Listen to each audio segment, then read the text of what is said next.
once again. This is Nuance. Thank you all for joining us. As always, I'm Mike Scala, joined by Jay Carter, also known as Timid, the hip hop MC and the chair of BLM Tokyo. What's going on, Jay? I'm doing pretty good. I'm hyped from last night's tribute. Was it last night? No, the night before. Sunday, yeah. That's that adrenaline rush, right? It carried you through Monday and beyond. Look at that. Yeah, it was good to see, for, hip hop heads and hip hop turning 50 years this year. So it was dope. Yes, for sure. We'll get into that, but I wanted to introduce our special guest. And we put the call out for anyone who wanted to discuss this particular topic of the proposal for a paid private patrol in Howard Beach. And HBCOP's very own Jeremy Bucaria was bold enough to take us up on our offer to speak tonight. So how are you, Jeremy? Good evening, everybody. Doing well. Thank you very much. Very good. So we usually start off with something on the lighter side. And this is something that I posted on my Facebook last week.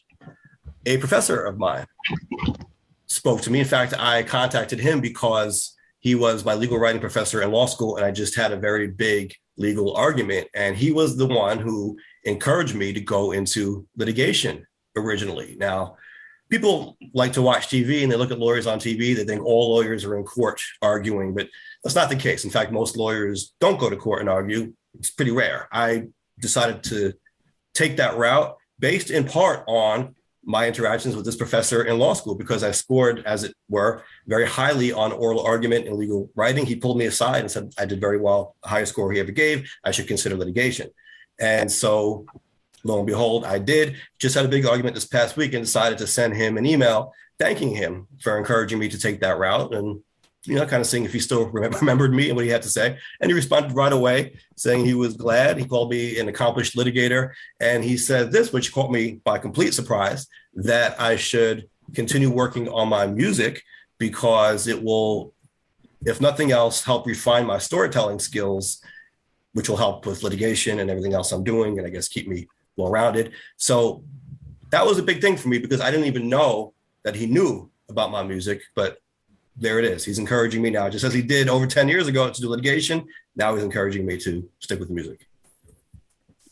That's what's up. That's dope. Like I guess the surprising thing is about not only, it's been years, right, since you've been in law school, but remembering you, one, because, he's had hundreds, thousands of students since then.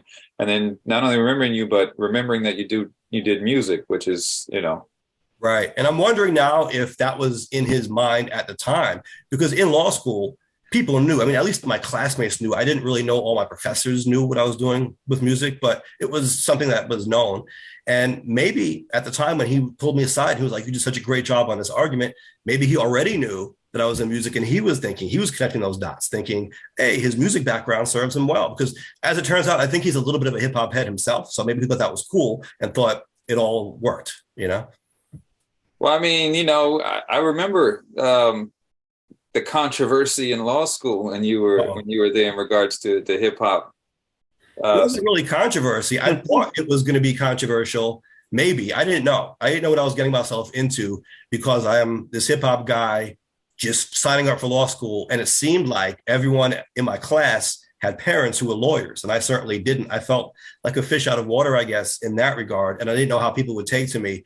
And I ran for class delegate against the son of a sitting council member at the time, and I thought I was going to lose, but I figured why not give it a shot? In fact, just thinking of it now, this guy was going to run unopposed, and no one else was stepping up to challenge him. And I remember them saying, well, if you're going to be unopposed, you can at least come and give your speech, and it's like a formality at this point. But I was like, you know what? I'm going to try it. What have I got to lose? I'm going to go for it. And I talked about just how I came from hip hop and just being very honest about who I was and my background and how maybe it's a little bit different from others in the class, but here I am.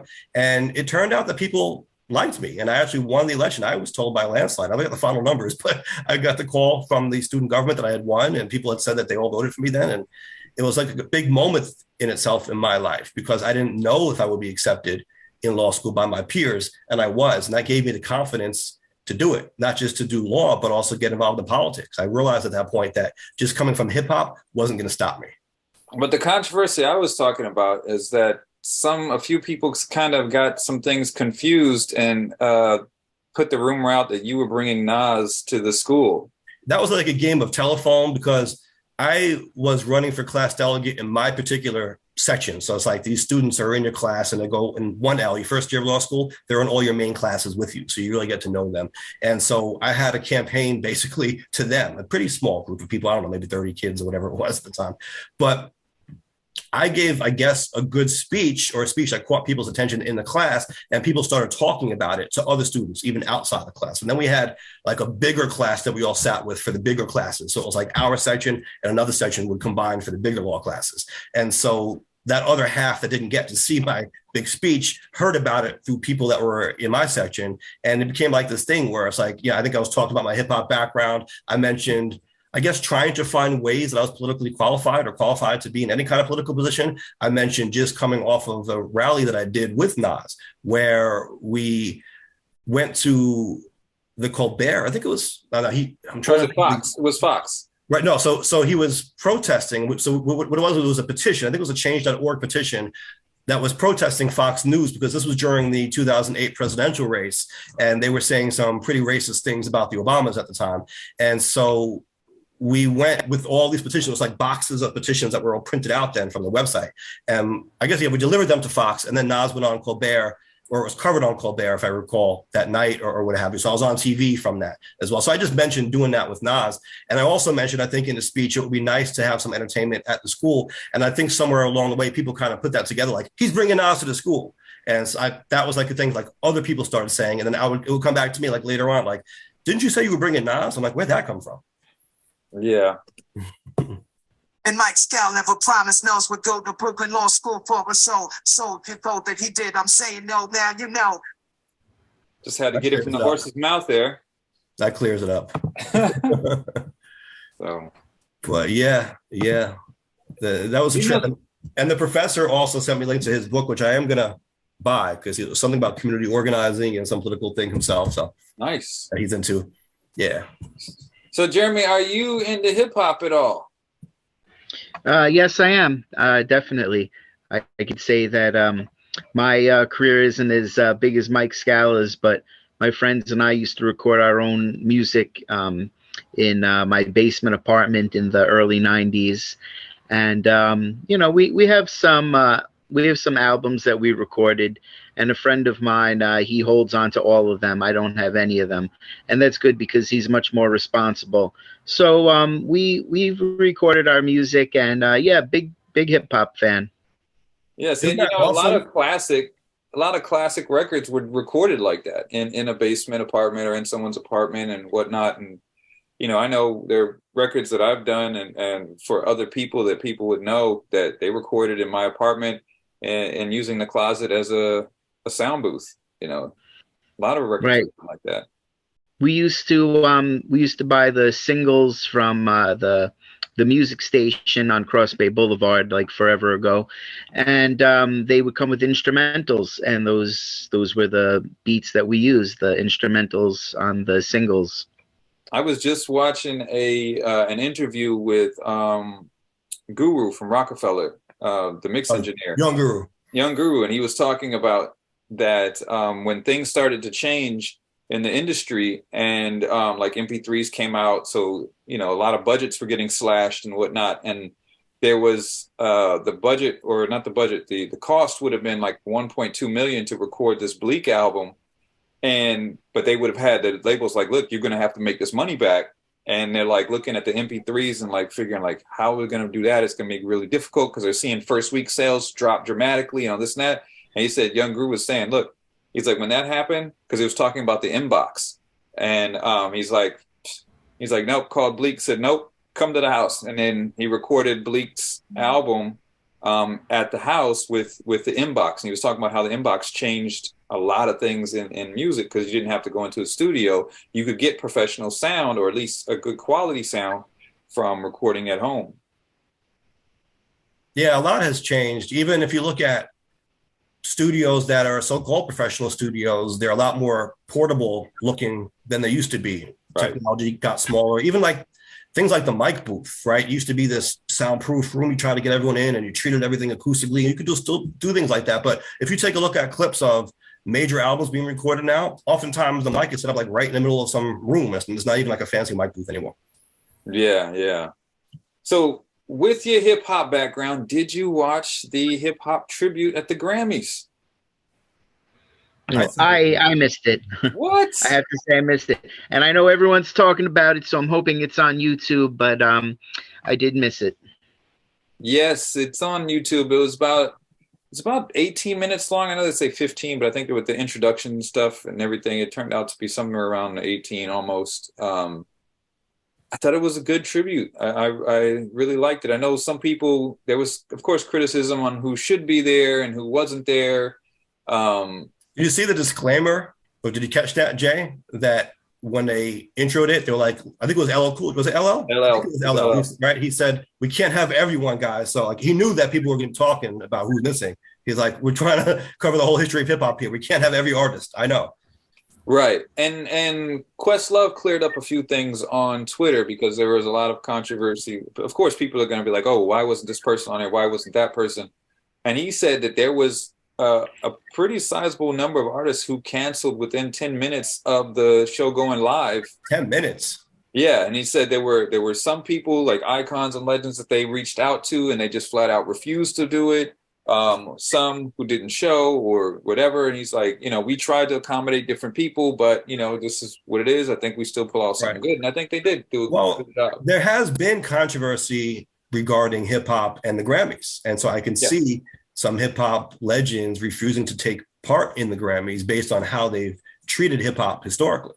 Right. Well, even speaking of that, Will Smith was actually supposed to be one of the artists on there. And I think his cancellation was due to filming because they're doing Bad Boys.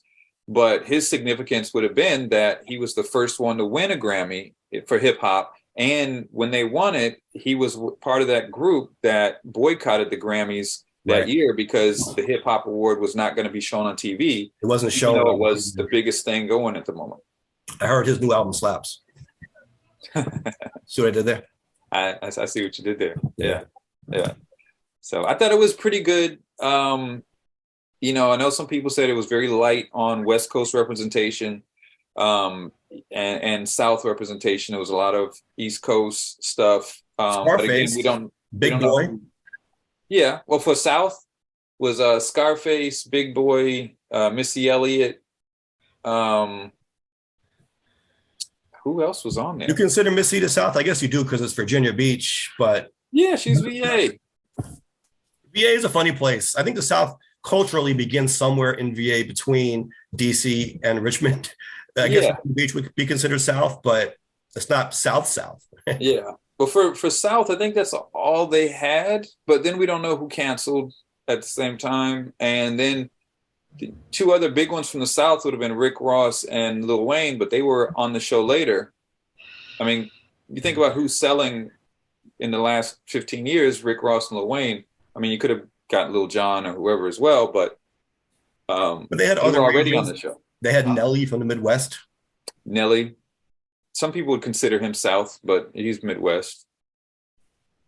I think they should have ended it after the locks because when they brought the next gen artists out, you could just feel the whole thing changed.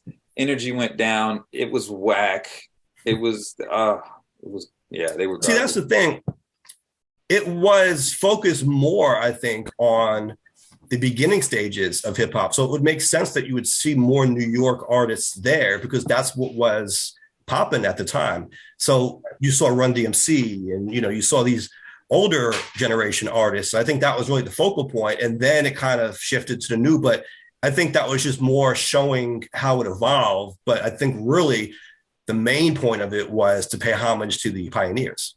And I think Questlove kind of alluded to something because someone asked him on Twitter about it, like where was representation for 2000s artists? Maybe not the 2010 to 2020 artists where you got like, I guess, mumble rap type of stuff. They're talking about that 2000 to 2010 when you've got, that was the 50 Cent era, the, later stage Eminem, I guess Nelly was part of that, but there weren't a lot of those guys in there. And the guy asked the question was saying, but it kind of alluded to in a show like this, maybe some of those people didn't want to get on it because that would date them, and saying that, oh, well, you're part of the throwback crowd now, and some didn't want to get down because that would kind of put them in that kind of category, so to speak. Was anyone saying that, or is that just speculation? Well, that was the question that he asked, and then Questlove kind of alluded to him being right in a few cases on that.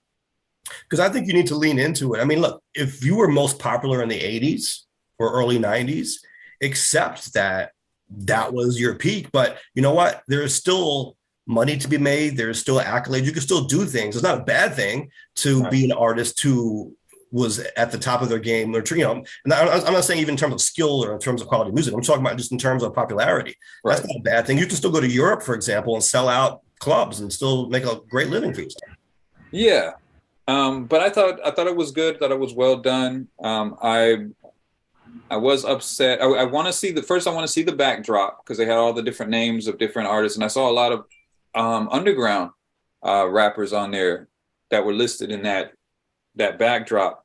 But I was upset with the memoriam that the Grammys did. And they always highlight who passed in the past year. And there were a couple of people that were missing, or at least, Granddaddy IU was not listed in that list. And I think Gangsta Boo was also not listed, but she died on January 1st, so she would probably be next year. And for some reason, they cut off the listing of who they were going to say who passed at January 6th. And so IU didn't pass until, I believe it was the 20th. So anyone that passed after the 6th up until the 31st would have not been listed. But that's not the actual Grammy cutoff for music, right? They just chose that date for the sake of the show, like getting it together in time. Well, I don't know why they chose that date, but it's in the article that they wrote, and it was also even in the Grammy book that they put together, they handed out. But they put in there, this is up until December 6th. And so December 6th. So that, okay. That left IU out of it. You always do have that conversation also about albums or songs, whatever, being nominated at the Grammys, and someone says, well, what about this? It was such a great record. And they say, oh yeah, it came out technically during the year, but too late in the year, so it's eligible for next year's Grammys. Yeah, so I'm wondering if that's how they're going to do that. Gangsta Boo was in 2023, even though it was the first, but, and I think Aaron Carter was missing from the broadcast as well, but I think did he also die in either late December or early January? So he would have missed that cutoff as well. So. All right. Well, we could always put pressure on them to not forget name next year if they left off. Yeah, absolutely. So speaking of forgetting, so I feel like this is like the Dr. Dre forgot about Dre Hook right now, but has everyone forgot about HBCOP? I guess some people want to reinvent the wheel and think that HBCOP hasn't been providing service for a very long time. So some people have forgotten about us. So let's break that down and let people know what we're talking about here. Okay. So it's your show. I didn't know if you would introduce it, but so the Howard Beach Lindenwood Civic had put out a poll asking the residents if they believe that we should have a paid security patrol in the neighborhood like we have had before. And one of the options was also, should we look into paying off-duty police officers to fill those posts? And according to the last meeting, that plan was taken off the table because we were given a foot patrol for Cross Bay Boulevard. So I want to report that as accurately as I can. And there was a letter given to the people that did come to the meeting stating, yes, I would like to donate $100 a year for one car, up to $300 a year for 3 cars. And this is all based on estimates that were given for 1,000 contributing families. So for one car for the year to patrol the whole 11414, it would be $100,000. For 3 cars, it would be $300,000. And I do believe it's 40 hours worth of patrolling a week. Okay, And now hold on a second. So when you say patrol, we're not speaking about police, right? We're talking about a private company. They're not going to have weapons or anything like that. I mean, so what exactly is it going to entail? Is it just like HBCOP, or how is it different?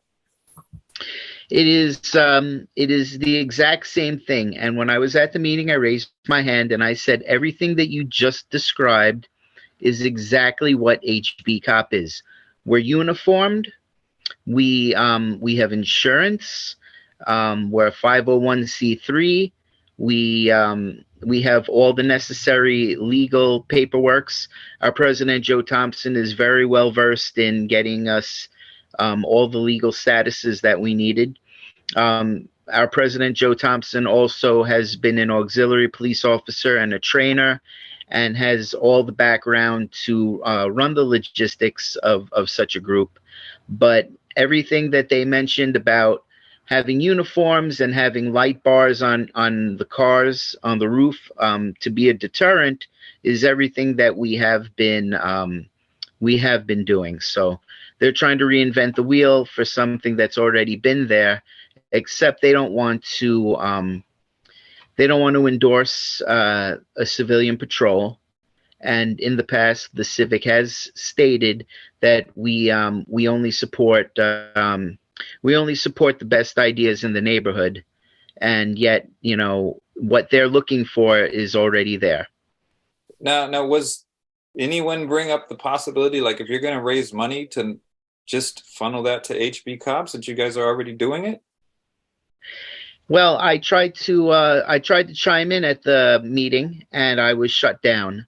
So it was very interesting to see that I was cut off mid-sentence, and I was told we're not interested in a civilian patrol. I was but with cut off. with that budget money, you could become something other than a civilian patrol. If you're going to put money somewhere, give it to someone who's doing the work. Yeah, and I think there's value in the fact that these are folks like Jeremy who are from and in Howard Beach. So you're not bringing in outside people. These are people from the neighborhood who have a vested interest in their neighborhood. I guess one difference between HBCOP and this patrol, and correct me if I'm wrong, the patrol would be a private company, not a nonprofit, right?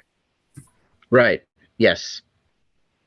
Now, and I hear that it is a patrol that is going on in the Rockaways somewhere, and they want to utilize that company. I don't have a name of that company. It's but in the Rockaways, which is between Bell Harbor and Breezy Point. Right. So they have something going on that they were looking to hire that company if they could raise the funds. So they're looking to raise the funds to have beforehand, so then they could pay for it for the year. And then every year it would be another situation of pass the hat around and see who still wants to contribute, and hope that, you know, they could make that amount of money, you know, so they could prepay for the services. Now, is it in your opinion? I mean, I know you guys are out there, but is it something that's needed? Is there that much of a void that something like that is needed? Well, it gives people a sense of security to see that extra little something. You know, like having that light bar on the roof, it really signifies, hey, people are watching. You know, so, you know, NYPD, they're out there, you know, we see them, you know, they see us, you know, we're not doing their work, you know, we're just being the eyes and ears, and we're being vigilant about observing, oh, something's going on. We might have to make that 911 call. You know, a lot of times we'll do the 911 call. We'll even make 311 calls. Like there were times where I called and said, all right, we have down power lines.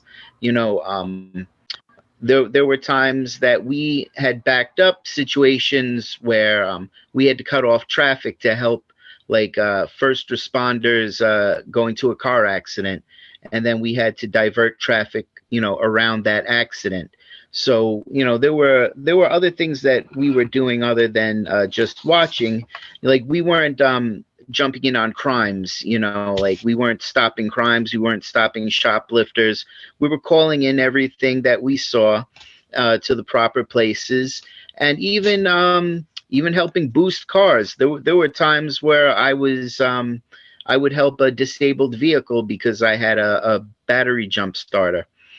So we were offering a lot of services. There were times where I would be driving around and we would see some teenagers in distress, pull over and say, "Hey, is everything okay? Do you want a bottle of water?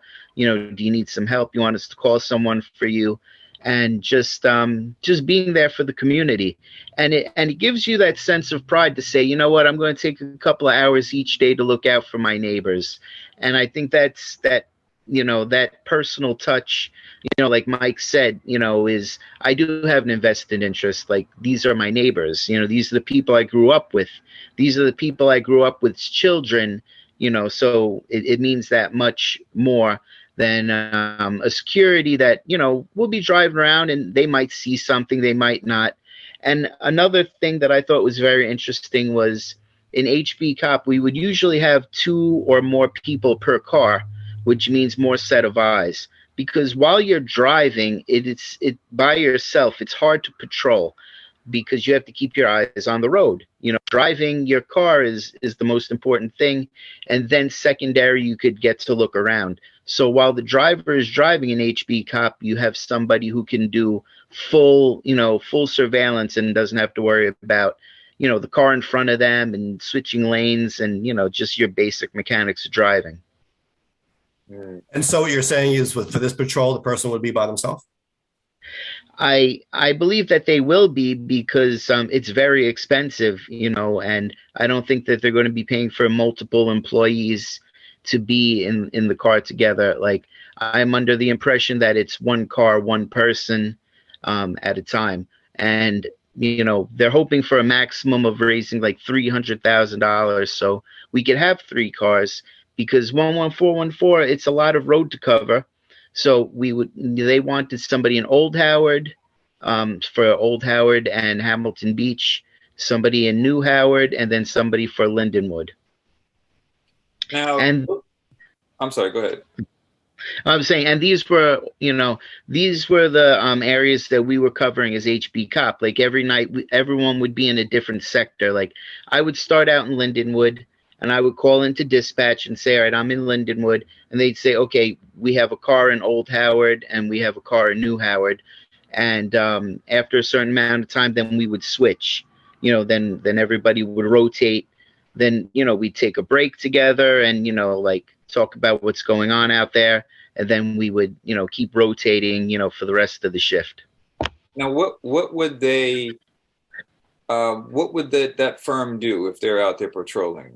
Would they be intervening in things, or would they be doing the same thing? They see something happen, they make calls, or are they going to be tasked with arrests or with anything in that regard? No, it's a security company, so I'm assuming they have an 8-hour license or something. They would just be observing and reporting. At this point, they're just looking for people to observe and report, and that's the same thing that HBCOP has been doing, observing and reporting. But there's no special powers. Somebody at the meeting said, "Okay, so let's say that we get this security company to come in. Do they have any extra special clout in their 911 call?" And it doesn't work like that. A 911 call goes through the same way. If I made the phone call, if you made the phone call, if the president came into town and dials 911, it goes through the same channels. So it would be pretty much the same thing. Thank you to everyone for joining us in the chat. Robbie Gallagher says, "What's the difference between a volunteer fire department and this proposal?" The answer is nothing. Lixa says she remembers the day she was patrolling with you. I think she means Jeremy. We would also circle, and if something didn't look right, we would drive that block a few times and those people would disperse. And I think to the question on whether it's needed, she says yes, because Howard Beach is a quote unquote safe neighborhood. We are not allocated cars to patrol. Okay. So I was asking, one of the reasons I was asking is because in something like this is happening a lot in different places in the country.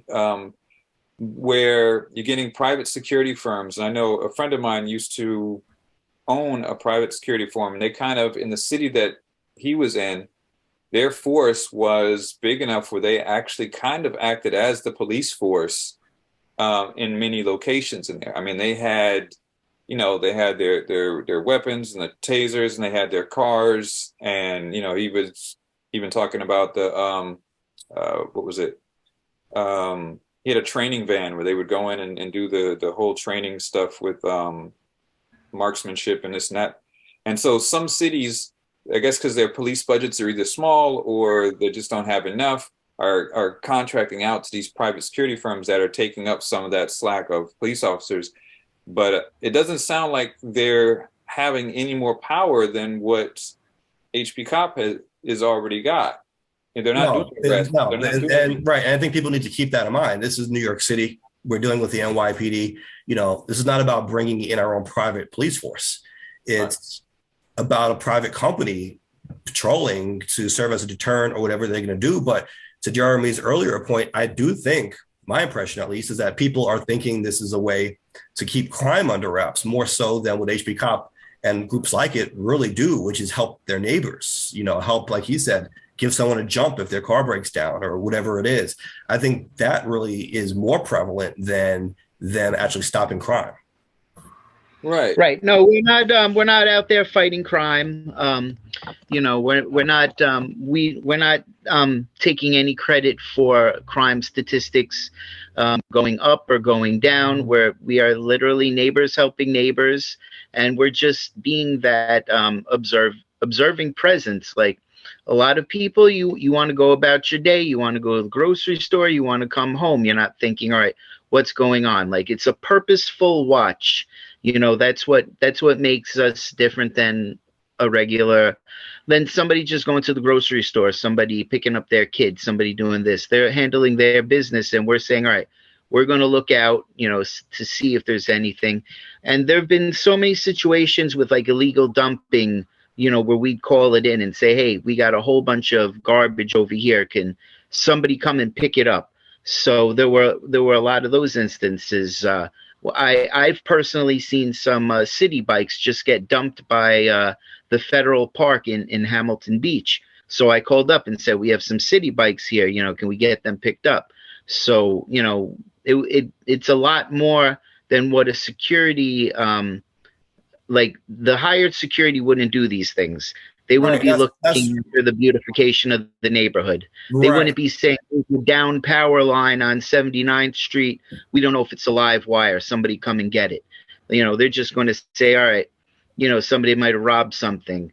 We would be saying, hey, we'll ring a doorbell. Your trunk is open. Have you ever, accidentally hit that button on your car and walked into your house and then your trunk is open for everyone to see? And the police are always talking about crimes of opportunity. Don't leave your car unlocked. Don't leave your trunk open. Don't leave your garage door open. And these are the little things that we would do for the neighborhood to say, hey, we want you to keep your valuables. And I don't believe that these are the things that a security company is going to do. They're not going to walk up to your doorbell and ring it and say, hey, your trunk is open or your garage door is open and we can see all your goods. Right. Now, I do want to say, I think that there's value in giving people a peace of mind, even if you can't directly tie it to the crime rate or any statistics. Just the idea of, okay, maybe it's late at night, I got to go out for whatever reason. It's nice to know that someone is out there keeping an eye on the neighborhood. Maybe it makes you feel safer, and that's a great thing. But I think we do need to also keep that perspective of what is it really doing? What is it accomplishing? Are we getting the value that it's going to, because let's be honest, it's a lot of money that they're asking people to pay. And what are they doing? I mean, from what Jeremy is saying, it sounds like you really believe that HBCOP as an organization can be more effective as a neighborly organization that keeps an eye on things than a private company like this. And how much yes, more? Definitely. I mean, and I'm imagining, like, since HBCOP is all volunteers, so you're out there because you want to be out there, not because you're being paid to be out there. So there's a little bit more, like you said, there's a vested interest there. You have a little bit more of a dedication than hiring out a private security firm that's going to come in and they're only there because someone's paying them to be there. you have an interest in the neighborhood, you know the area.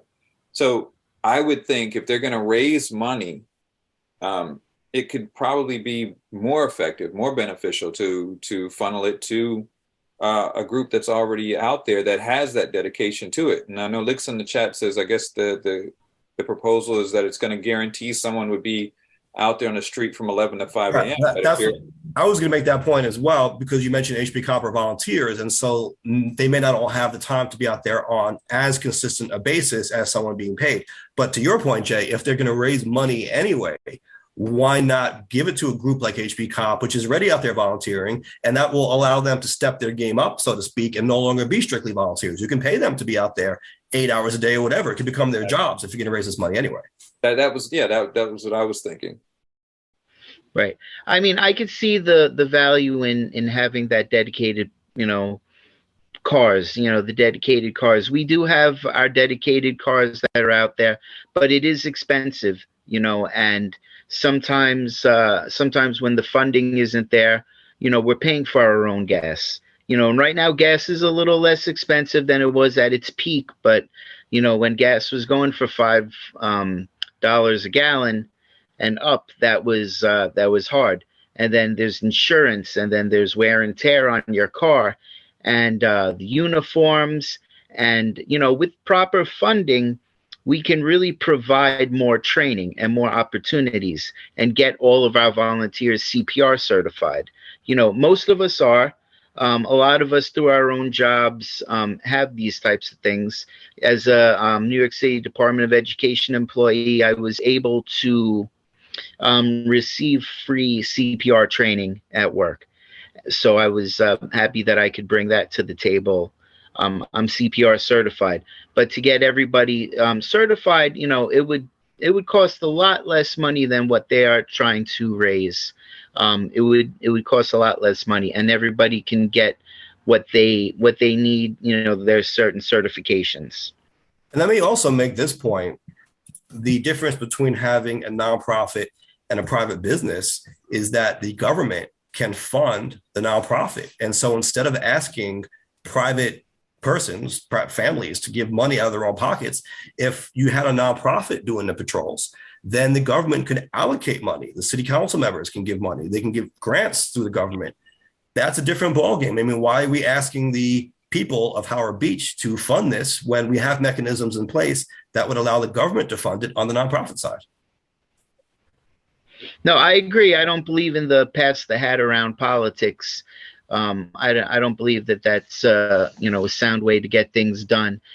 But we could get money from the political offices, but HBCOP has I actually hear, because I don't want to get this wrong, that Assembly Member Stacey Feframato did help us apply for a grant, and I believe that money is forthcoming.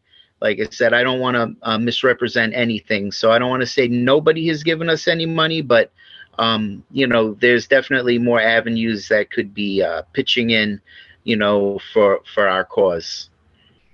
And how much money, just to make the contrast, would a typical family in Howard Beach be asked to pay? Well, HBCOP has always worked off of donations. We haven't Not haven't set any quotas. I'm saying for the private company, how much money would people be asked to chip in? $100 per family, and they would need 1,000 families, so that would be $100,000. And then if we wanted 3 cars, it was $300, so $300,000 they're looking to raise. And do you know how many families approximately or households are in Howard Beach total? I believe somebody asked that question, and they might have said 8,000. It's kind of significant. Yeah, I mean, it's under 10,000 households, I believe. And that is a large percentage of the number of houses in Howard Beach you would be asking to chip in. I think if you realistically wanted to do it, you would have to have certain people giving a lot more than $100. Yeah. Well, the hope is also that they get more than the 1,000 families, so then that would bring down the cost per donation. because they're not But looking think to about bank that, any money. Jeremy. If there are only, you said 8,000, let's say 8,000. I think it even might be less. But if there are 8,000 households, how many of them have to give? Now you're saying under $100 to raise 100,000. That's a very large Right. share of the number of households. I mean, is everyone going to be contributing that money? I mean, does everyone believe in it? Can everyone afford it? Does everyone want to do it? Is that a priority for everybody? Right. No, I agree. It is a big chunk. It's a big chunk of families. I think to get 1,000 families to pitch in that money, but we'll see what the community comes up with. I don't want to say that I'm against it, because if it's something that my neighbors want, then then let them have it. Right. Yeah, that's a significant amount of change right there. Sabrina in the chat says $300 per family for 3 cars, estimating 6K households giving. What is that? There's approximately $60, 60,000 per car. There are 8,000 legal households, 24,000 people give or take. So how many people as a share, what percentage of households would have to contribute $100 in order to raise the 100,000? Yeah, I don't know. I'm kind of confused about the numbers she's giving here. The 3 cars estimating 6,000 households giving. So they're saying 6,000 out of approximately 8,000. So they're saying 6 out of 8 people in Howard Beach, or 3 out of 4 people. So 75% of the people or houses in Howard Beach have to contribute. I don't know. Brenda, you might have to clarify that in the chat. My question on top of that would be that 300, or let's say they want 3 cars, and so it's $300. Is that the for the year that they would be collecting? Yeah, that's for the year. Okay, so it was a yearly. It's a yearly ask, and they want to collect that money up front, and so they can pay it for the year, and then the following year they'll do it again and again, and see what they come up with. So it looks I think that HBCOP has been doing it on a shoestring budget, and could do it for a lot less, and I feel can provide a lot more. Like I said, those personal little things like calling in and saying, "Oh, we have a lot of illegal dumping going on. Somebody come clean it up. We have illegally parked cars. A lot of things like that. Hydrants being blocked. Quality of life issues that will not be addressed by a security company." Right. Now, the chat, Brina in the chat says, yes, that means 6,000 out of 8,000 households. So it sounds like she's saying 6,000 out of 8,000 households would have to give in order to make that. That's very ambitious. That's very. That sounds like 75%. Yeah, it's like 75%. I'll say that's not happening. Yeah, I agree with you. Brina's gonna have to come up with that 1,000, and that she promised in the New York Post, and some others are gonna have to follow suit. I think. I mean, this is not going to be something that the whole neighborhood is going to fund. Yeah, no, that's very ambitious. And yeah, now. I'm sure neither one of you can say it, but I'm not there, so I'm going to say it. It sounds like, or I would be looking for the connections in the back end. Why they'd be wanting to funnel this money to an outside company when there's already someone in the neighborhood already doing it. I would be looking for any connections. Now, y'all, neither one of you have to respond or answer that. But to clean that up a little bit, Jay, what I would say is there going to be competitive bidding? Now, I understand maybe there aren't a ton of companies out here who do this, and there's already one that's in deposit. They said maybe they can use that one, but is that part of the conversation at all? Trying to see which company would give us the best deal and kind of shopping this around instead of just saying, hey, we're going to raise all this money and dump it into this one company that we already picked. Right. That's a cleaner way of saying it, I guess. I'm a little bit more cynical on some things. Well, has it come up, Jeremy, as far as you've seen? Has there been any conversation about shopping around? I haven't seen anything about shopping around. I just know that they're familiar with one company that they're having a conversation with. There could be more companies in the conversation, so I don't want to misrepresent that and say that they chose anybody. But I only know of one. There is one company in the conversation, as per the latest civic meeting. And I would think if there are like, it would only be fair if they are going to open this up to, like you said, competitive bidding, and if that's the case, HBCOP should be allowed to be a part of that pool as well. They should be, but we're also now talking about something entirely different, right? Because HBCOP is a nonprofit. What they told Jeremy, they're not interested in the civilian patrol, meaning we're not interested in HBCOP, or to be charitable, we're not interested in a charitable organization. Right. So it's kind of hard to mix that up, right? To say we're going to open this up to competitive bidding, but a nonprofit can also bid along with the private companies. Right. So I'll bite my tongue on some things, but don't bite you know what, Jay, don't bite your tongue, because the elephant in the room also is, are we concerned that if we bring in people, especially people who aren't really familiar with the neighborhood, that they know how to take care of their responsibility in a responsible way? I mean, are we concerned about people being harassed? Right. And that is one thing that I always look at as well. If you've got people from the neighborhood that are in there that are already doing it, they're volunteers, so you know they're already dedicated, not only dedicated to what they're doing, but to the neighborhood. There's more of an interest in them looking out for the well-being of the people in the neighborhood than someone who's coming in there to get a paycheck, to have whatever, mark on their sheet that they're going to do. So to think about that, they're going to funnel this money to just one group. Again, we don't know if there are others in the running. It sounds like there's a bias for whatever that group is, or there's some kind of an anti-bias against HBCOP in particular by whoever's, in the rooms making these types of decisions or these proposals. I'm right. I don't want to get anyone into trouble, but that's me. Right.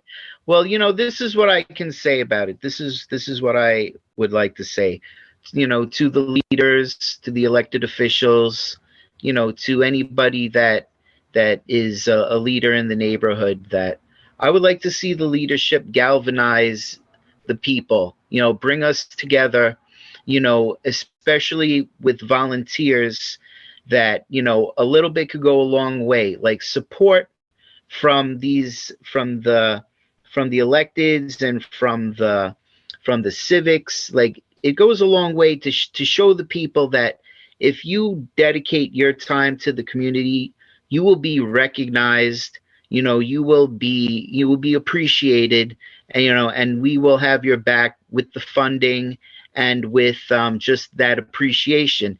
HBCOP, we've never been recognized. We've been in the room and we've been treated like ghosts in a room. I could say that.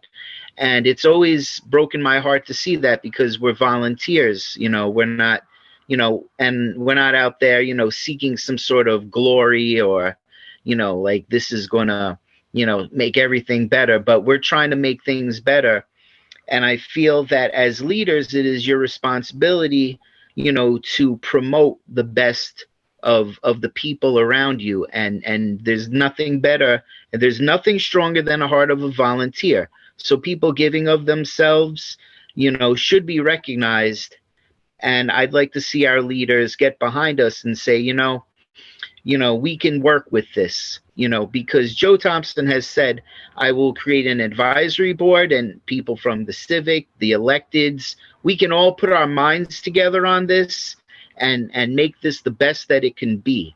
Like it's like it can grow, it can evolve, but we need that push, and we need that voice, and we need that strength, because it has become a divisive issue in the neighborhood, to HBCOP or to not HBCOP.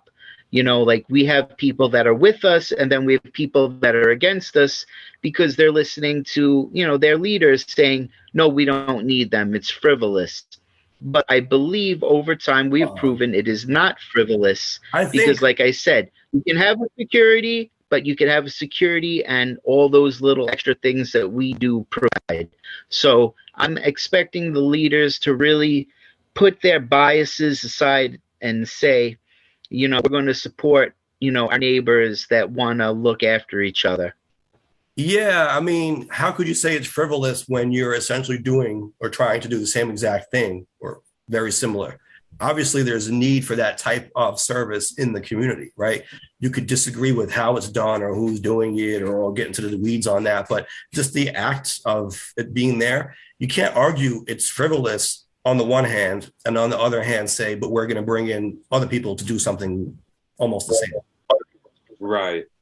Now, let me ask, and this is to be fair on the other side, and it comes off of something said in the chat that it seems like this is a suggestion that's constantly being brought up by some residents. So maybe not everybody, but maybe a few residents keep bringing this up. So is this just the board doing their due diligence and looking into it instead of like pushing it? Like if there's a group of people that are constantly saying, oh, we want to do this, the board kind of has maybe a responsibility to kind of look into it, even if they're not even, really wanting to have it, but they're just doing it because some of the people are calling for it.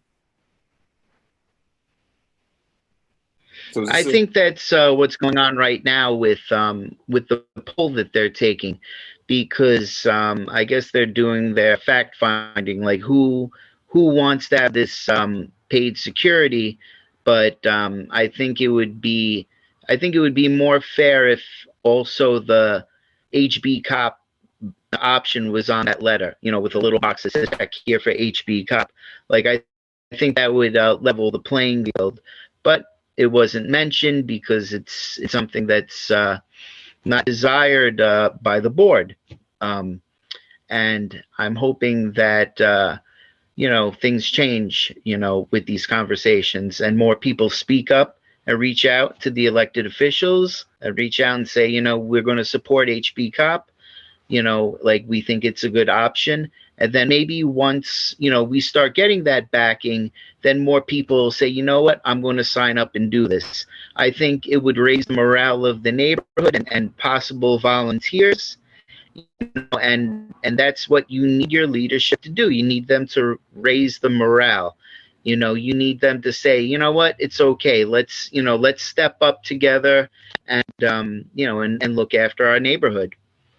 We had a conversation last week about policing, and we talked about one factor, and this didn't tell the whole story or solve everything, but one factor that we thought was worthy of consideration was people from a certain neighborhood or familiar with that area being able to police it, to serve that neighborhood because they're more familiar, as we've discussed, with the neighborhood. Maybe they know the people themselves more. Maybe they can speak the language in certain cases more, they know the culture more. So I think there's an analogy to be drawn here where HBCOP is a local group comprised of local volunteers versus an outside group coming in. And I do, again, have that concern. I think it's worthy of raising. You don't want a situation like George Zimmerman and Trayvon Martin. Like you want someone who, if they're going to do it at all, is going to have that responsibility and that care for the people and know what's up.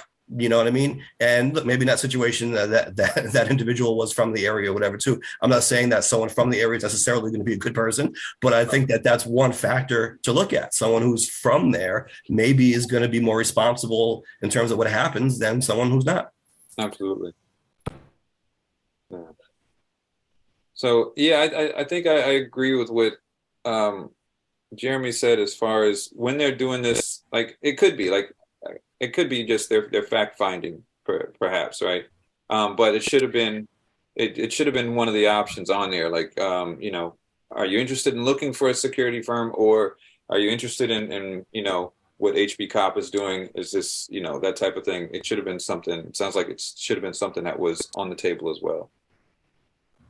Right. Or even if you want to take HBCOP's name out of the conversation, because let's say you're just taking a step back right now and asking people, how would this look in their neighborhood? Right. You can ask them, should it be a local group? Should it be a nonprofit? Should it be volunteers from the neighborhood? Or should it be a private paid company? And also, what are people's expectations? What are they hoping to get out of this? Because if they think, this is my belief, if people believe that this is going to be similar to what HBCOP already does in terms of just kind of keeping an eye out and helping neighbors, I'm not sure they would be as keen to give their money as if they thought this was going to be like a secondary police force. Right. And that's what I was kind of thinking. Like it's off the top, it sounded like a somewhat supplementary police force, so to speak. And it could be just me knowing a friend of mine who runs a similar type of firm, but with, I guess, a little bit more authoritative power in that city. But they act as a secondary police force or the primary force in some neighborhoods in a way. So maybe some people are thinking that and not, knowing that there's a difference here or what. Jeremy, what sense did you get about I think people. expectations?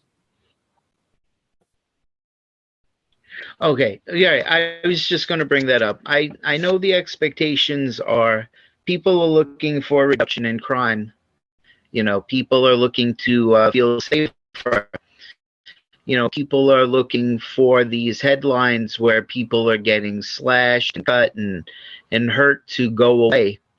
And HBCOP is definitely not the answer to that. I'm not going to say that we are. We're going to be a deterrent. We might chase some people away because of our lights. Same thing as a security company. But, we're not going to, we can't be all places at once. And it's, it is us doing our best to, like I said, be a deterrent, hopefully chase away some of these people that want to do crimes, want to steal property, or, want to do bad things in our neighborhood, hopefully. But, it's also the little things like the car that broke down that needs a jump, or the car accident that, now traffic needs to be diverted, or the dumping that happened, somewhere that needs to get cleaned up because people want their neighborhoods to be beautiful. Like those little quality of life things, is, I think, the bread and butter of HBCOP. The observing and reporting, definitely, like I've called 911. Looks like we might have, am I frozen or is No. Jeremy? Yeah. Okay. Looks like we might have lost him briefly there. Hopefully we get him back. I do have a question. Like if our numbers, speculative numbers that we've kicked around today, if there's 8,000 residents and need 6,000 to actually fund this thing, which is very, very unlikely, I would imagine. But if they don't get that, is there a plan that they're going to put in place, since apparently people want some sort of firm or something happening there? If they're falling short of that, are they raising money to do something else, or is it just going to be left as is? Jeremy, are you back with us? I'm under the. Am I on? Yes. Hello. We got you. Okay. I don't believe that there's a backup plan. I believe that the plan gets scrapped if we do not raise the proper funds. Okay. I mean, to get 75% of people to agree on anything is a miracle in the first place. Now, let's assume that 75% of the people in Howard Beach support something like this. Okay. Now you're talking about 100% of them giving their money for this. Right. That's a fool's errand to me, but I do understand that there are some people who are going to give more. Really, that's the only way it would be realistic, if people gave more. Not everyone, of course, but if you had a few people who can give in the thousands, then it becomes a little more viable. But if you're relying on people to just chip in $100 and you need that 75% of the neighborhood, I don't see that ever happening. Right. Yeah. So, very interesting. Very interesting indeed. Let's see, what is that? That's not really a lot, though, but I don't think it's going to happen. Like, if you figure it's 300 for the year, that's roughly about, what, 25 a month? 300. So they're saying it's 300 per household per year? Per household per year for 3 cars. That's roughly about 25 a month if you break it down, right? Yeah, but who's going to agree to even pay that? I'm just saying it doesn't sound it's not an outrageous amount. I don't think they would reach it. It's very ambitious to if you need 75% of the people, but It's 25 a month, sure, but I mean, how much are eggs now? yeah. I just don't have just don't have any scrambled eggs in the morning. So Well, yeah, it's very ambitious. That's an ambitious number. yeah, speaking of ambition, I wanted to mention this story about the mayor saying that public employees will no longer need to be vaccinated. And all of these employees who were fired, there were almost 2,000 of them, will have the opportunity to get their jobs back if they take the ambitious step of reapplying and perhaps facing competition from those who came after them. It's not as if they're automatically going to get their jobs back. And that has become a point of contention. Going a step further, there are union reps now who are saying that they're going to sue the mayor and the administration because these employees that will be rehired are not due to get their back pay that they missed for the time they were laid off. I'd like to hear the argument for them getting the back pay if they weren't. Were they laid off or were they fired? I think there's a kind of a difference there. Because in the interim, they hired new people to fill those roles, so it wasn't that the jobs weren't available. I think it's a slap in the face to make them reapply. If they're going to put new people in those positions, they should just reach out to those people and say, hey, to the extent that jobs are still open, because we've heard that many city jobs have been open. There's been a shortage of NYPD officers, for example. So I can see on the one hand, if someone was already rehired to take that job, it's awkward now to go back and say this new person has to leave because the original person wants their job back. I get that. But what if the positions are still open? Should they be given preference or should they automatically get their jobs back? I think, yeah. Off the top, you would want to say they should be given preference if the positions are still open. And I can understand, I didn't disagree. I don't agree with them being fired for not getting the vaccine. But at the same time, if you look at it from the devil's advocate point of view and this other, try to look at another side of it, that if this was a requirement for the job and they didn't do it, then they weren't in their job. Right. And I think that's really the argument. When you were asking about what they're going to argue, I think they're arguing that they shouldn't have been fired in the first place. Right. Yeah. So, and I think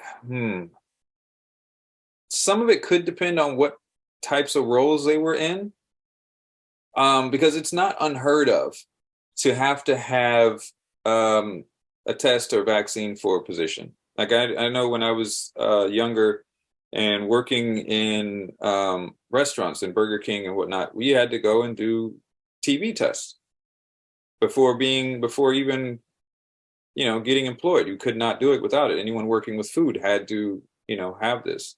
What about teachers too? They're in classrooms with kids. Right. You can see why they were asked to get the vaccine and why they weren't allowed to keep teaching. At the height of the pandemic, I understand things have calmed down now. That's why the rules are changing. But when it was spreading like the way it was, you can understand why you wouldn't want a teacher in a classroom unvaxxed, right? I can understand it. And I go back and forth on it. I see both sides on it. Like I can understand why you wouldn't want a teacher in there potentially unvaxxed, especially if the vaccine is providing what was promised. On the other hand, we're talking about a very new drug that hadn't had the rigorous testing that every other vaccine that we take has had, and introducing it into a person's system, forcing them to take it in order to keep their job. That's kind of a sticky situation, in my opinion. All right. I can see both sides of it there. Yeah, I think ultimately it was a pandemic. So you had, a public health crisis. And so the executive branch of the government, in this case, it was the mayor and the mayoral administration, they did have a wide berth. They had leeway to make a judgment call based on the situation. Obviously, we didn't have a whole lot of information. We just knew that we were under attack by this virus. People were dying. It was a very dire situation, and something had to be done. It's easy to, after the fact, look back and say, well, maybe you did this wrong, or you waited too long to shut things down, or you did it too soon, or you could have done it better. As we have more information, it's easier to see the big picture and kind of note what we could have done better. But when you're in that situation, and it really is kind of unprecedented in our lifetime, certainly, you have to make the best decision with the limited information that you have. And so I think that's why courts even are reluctant to overturn some of those decisions, because the executive power does grow in emergency situations like that. Yeah. And let's be, honest with ourselves. Like, whatever decision they made, they were under immense pressure from people who just wanted to get back to their regular lives, even though that's just not what was happening. We have this, again, it's not something that's happened in our lifetime. Something happens, it usually goes away in a couple of weeks or whatever. And so we're back to how we've been doing it. We haven't had that test to where everything is just completely altered in our lifetimes. And so people were impatient, and they were, and in my opinion, still impatient and antsy to get things back to exactly how it was before, not taking into account what the landscape was. And that's a lot of pressure on leadership and health services and departments that people are looking to and be like, okay, look, you just need to fix it now. I don't care. Just do it. Find some way to fix this, even though it doesn't really work that way, James in the chat says that's not safe. There's still immunocompromised people who need protection. I'm not sure what he's referring to of not being. As far as reducing the vaccine requirements for people in these roles, there's still immunocompromised people who can't get vaccinated, who still have to be out there in these places around people. So, yeah. So James's position is that the city workers should still have to get the vaccine. Yes. Responds, he said, I'm still afraid to do a lot of things because I don't want to lose my kidney. So he's mentioned before, we've had this talk before, he's one of the, in that immunocompromised group that probably at very high risk of, if he caught COVID. Brina in the chat says, I think that's a good point, Mike. I'll say for myself that I'm not looking to fight for either patrol, not looking to really get involved on that level, just would like a consistent patrol with multiple cars and willing to pay for it. I think that's where most of us fall on the issue. Right. That's a good point. I mean, maybe people just want something. I think Jeremy said the same thing. People want something, and they may not be willing to fight or care to get involved. And is it HBCOP? Is it a private company? Is it this? Is it that? They just want to know that someone is looking over the neighborhood. Yeah. So it's always difficult decisions when there's a lot of interest involved, one way or the other. Right. And that could be a poll question of the week. I know James in the chat weighed in. I'd like to get other people's thoughts on this. So in particular, about workers getting their jobs back, should they be automatically rehired or not? I would think that's a good one to ask for people's thoughts. And of course, well, there are a few ways I can go, right? I mean, you could, in theory, fire someone or get rid of someone who's in the job now and say that was only temporary. The original guy's got it, or person has to come back. Or you can say, if the job is open, you're automatically entitled to have it back. Or you can say it's level playing field now and you got to start from scratch. So where do people fall on this? The question of the week is, do you believe that governmental workers who lost their jobs due to not getting the COVID vaccine should automatically get their jobs back now that the vaccine is no longer required? Yeah, I think it's a good question. And I think, again, the most important part of that, as far as them getting it back, is if the seat is vacant. If it's not, then yeah. You see, the unions are going to fight for those original people, I'm sure, to get their jobs back, even if they were replaced. Yeah, and I'm sure they will. They're gonna, go for it. They're gonna definitely fight for it. But yeah, it makes it much more difficult if you've got to displace someone who's in that role now. And I don't know, at this point, they've probably been in that role at least a year. I don't know when I don't remember when those firings took place, but it was at least a year, so be like, okay, well, we're bringing these people back. Sorry, you got to go. And now you've got to go find another job. So it makes it really difficult there. Well, in the couple minutes we have left before wrapping up, I wanted to go over the poll question from last week, and it was about e-bikes. We asked, do you agree that e-bikes should be banned? Of course, there was a bill introduced in the New York City Council that would ban e-bikes and e-scooters, right? And we put this poll question out there. On my social media here, let's see, 92% saying no, 8% saying yes. Yeah, that's we had some other we put it out on YouTube as well, and there's quite a few views, about 2,000 views on there. There wasn't a lot of comments. One was just yes, ban them, just straight up. I didn't quite get the other comment. Person said, why should they? I like the fact that older people use it to get from point A to B without using the car and still be able to move fast. I think they might have been confused about what we were talking about.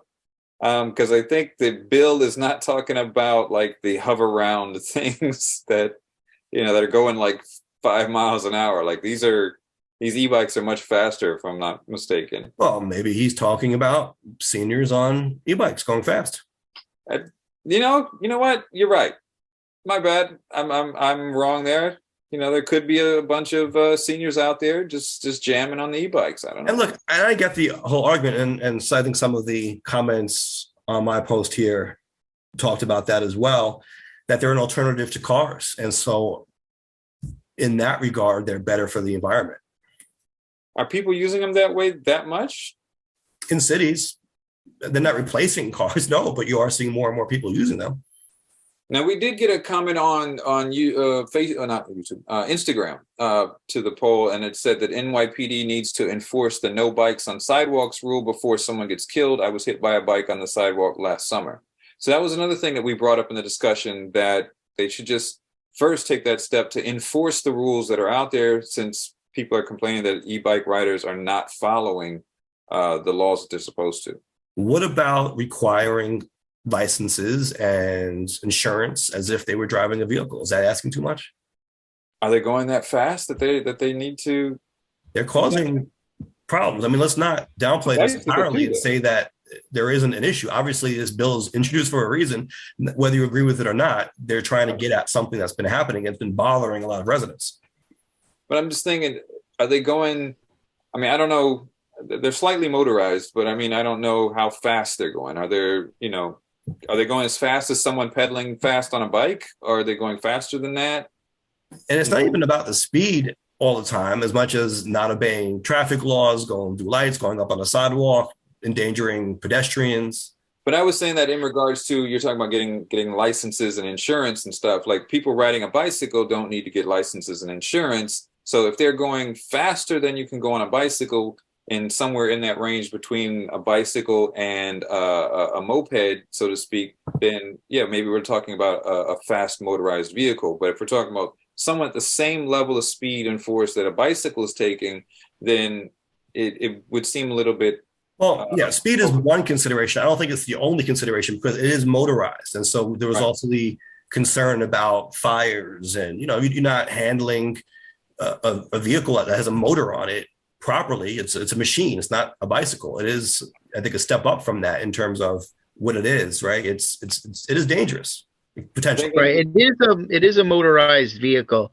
And from my personal experience, my daughter was in a horrific car accident. She was on a e-scooter, and she got hit by a car, and she's still recovering from that.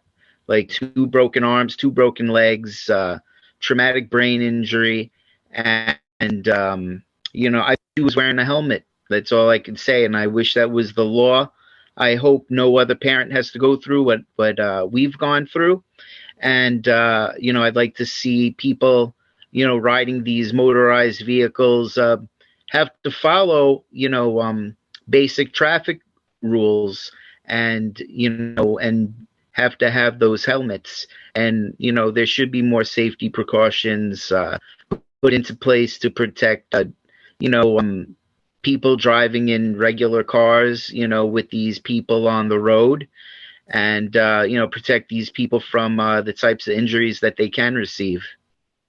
So here you go. I looked this up. How fast do electric bikes go? Just to be precise on this, apparently class 1 and class 2 e-bikes go up to 20 miles an hour, and class 3 e-bikes go to 28 miles an hour.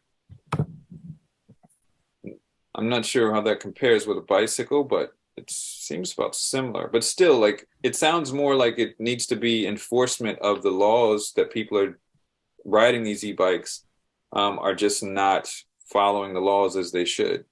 But you could also hold people more accountable if they had to have a license or if they had to have insurance, for example. And I'm sure an insurance policy would help in a situation like the one Jeremy described.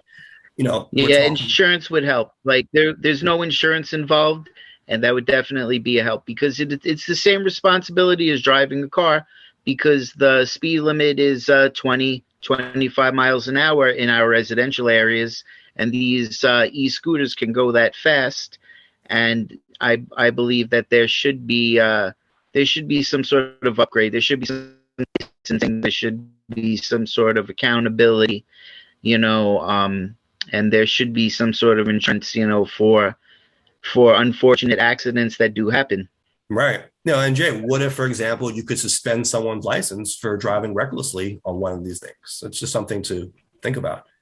Yeah, sure. And I think it is, what is evident is there is some kind of a problem here, because in the conversations that we've had, and even in the poll bringing up, it always seems to be someone connected. It was even in the chat, I think last week when we brought it up, someone connected that has had some kind of been hit by one of these e-bikes. So there is obviously an issue. I think it was Paul in the chat last week mentioned it. There was the Instagram comment there, Jeremy here. So there's obviously an issue that needs to be addressed, whichever way it's done.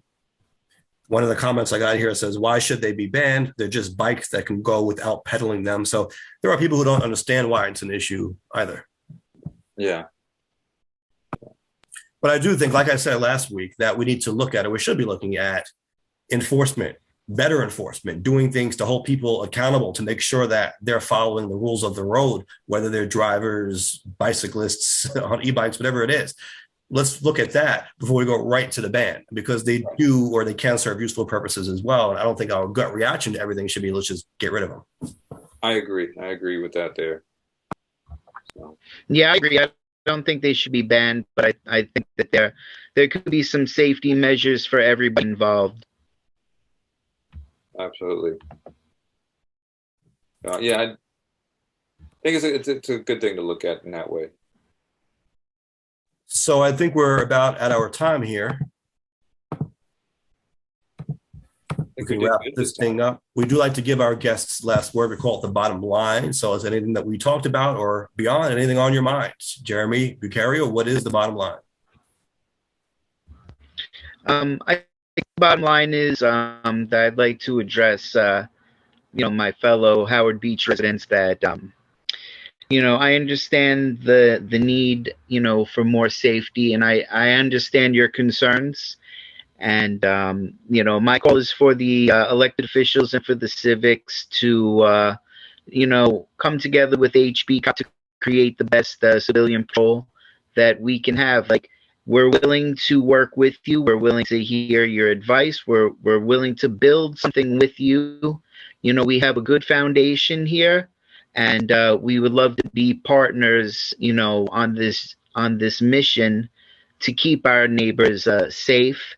And I believe that we provide a little bit more than just, observing and reporting, because we care about the neighborhood. We care about the cleanliness of the neighborhood. We care about the quality of life issues. And we know that you do too. So we have all of these in common. We just need to come to the table together and build this. Like, you can help us build this, and if you help us build it, they will come. We will have the volunteers. If we have a strong backing financially, and even just raising the morale and say, we recognize this group, we see what they're trying to do, and we'd like to build upon it. I say that HBCOP is a good fit for the community. I think you should try it on and walk around in it. And that's the bottom line. Well said, and I'm glad we were able to give you that platform to express those thoughts here tonight. Jay, where can people find us online? Hit us up on YouTube at Nuance Show. Go there. You can get the replays, leave comments, voice your opinion, argue, yell at us, all that good stuff. Same with Instagram. And the audio is on wherever podcasts are. So that's Spotify, Apple Music, Amazon, wherever you get your podcast, you can get it automatically pushed out to you every time we put up a new episode. And then, of course, every Tuesday, we're here at 7 o'clock if you want to join us live. Yes, thank you all for joining us. Thank you, Jay. Thank you, Jeremy. Thank you, everybody in the chat. As always, we've got work to do. We'll catch you next week.